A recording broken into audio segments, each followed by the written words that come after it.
এই লেবুগুলো দেখছো, এগুলো আমার গাছের গন্ধরাজ লেবু। ছিঁড়ে যে সবাইকে দেব সে সুযোগ আর হয়ে উঠছে না। তো আজকে এই 9টা লেবু ছিঁড়লাম, ভাবলাম নিজে হাতেই দুটো দুটো করে সবাইকে দেব। এতে একটা আনন্দই অন্যরকম, তাই না? একটা কুমড়ো ফুলের সুপ্রভাত বন্ধুরা, সবাই কেমন আছো? দেখো, আমি পরিমাণ মতো এখান থেকে আতপ চাল নিয়ে নেব। আতপ চালটা না খুব সুন্দর, একদম বাড়ির তৈরি করা। আমার এক বান্ধবী আমাকে এই আতপ চালগুলো দিয়েছিল খেতে, সেটা কিছুটা আমি ভিজিয়ে দিলাম। এরপর দেখো, সকালবেলা ঘুম থেকে উঠে দেখছি আমার হাজবেন্ড এই সব বাজার করে দুয়ারের সামনে রেখেছে। আমি তো খুব আপ্লুত। এই কুমড়ো ফুল আর এই যে থানকুনি পাতাগুলো দেখো কত সুন্দর বড় বড়। আমিও বসিয়েছি জানো তো পুকুর ধারে, কিন্তু এমন সুন্দর হয়নি। ওরা যে কোথা থেকে আনে এত সুন্দর সুন্দর পাতা কে জানে। এটা কিন্তু বাজার থেকে কিনে আনা হয়েছে।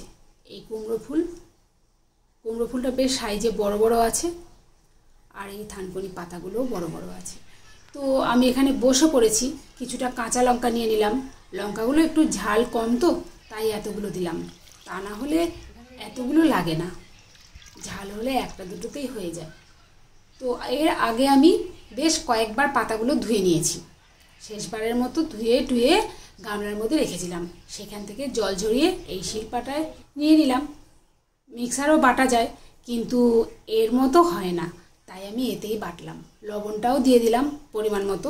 বাটার সাথেই লবণটা দিলে বাটাটা সুন্দর হয়। তো আমি এবার বেটে নেব একদম তাড়াতাড়ি করে। খুব ভালো লাগে এই পাতা, কাঁচাও খাওয়া যায়। আমি কিন্তু 2-4টে মুখেও পুড়ে দিয়েছি, বুঝলে। কাঁচা পাতা খেতে খেতে মানে ভাতের সাথে ছাড়া, যেটা বলছি আর কি, ভাতের সাথে ছাড়া এইভাবে কাঁচাও খাওয়া যায় সকালবেলা খালি পেটে। তো দেখো, পাতাগুলো বাটা হওয়ার পর এই চাল যে ভিজিয়ে রেখেছিলাম এটা এখন বেটে নেব। কাঁচা লঙ্কা দিয়ে আর আতপ চাল একসাথে বেটে নেব।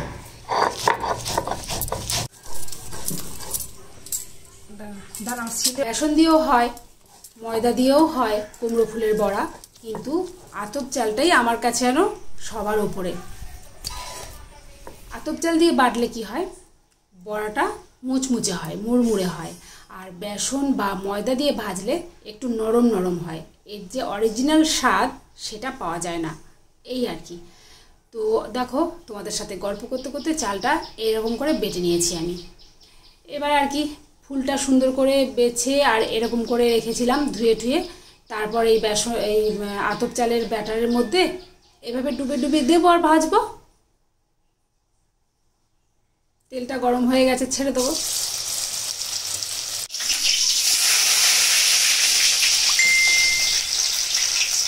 একটু বলে রাখি, এই যে বাটলাম থানকুনি পাতা, সেটা অনেকে কাঁচা গন্ধ সহ্য করতে পারে না, তাহলে এরকম করে কড়ার মধ্যে একটু কালো জিরে দিয়ে হালকা অল্প তেল দিয়ে নাড়াচাড়া করেও নিতে পারা যায়।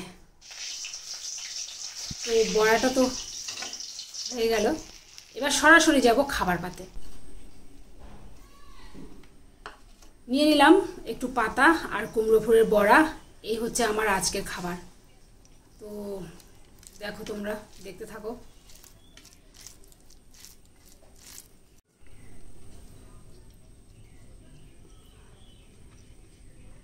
বন্ধুরা, কি বলবো, মাছ মাংস বিরিয়ানি সব কিছুকে হার মানাবে এই খাবার।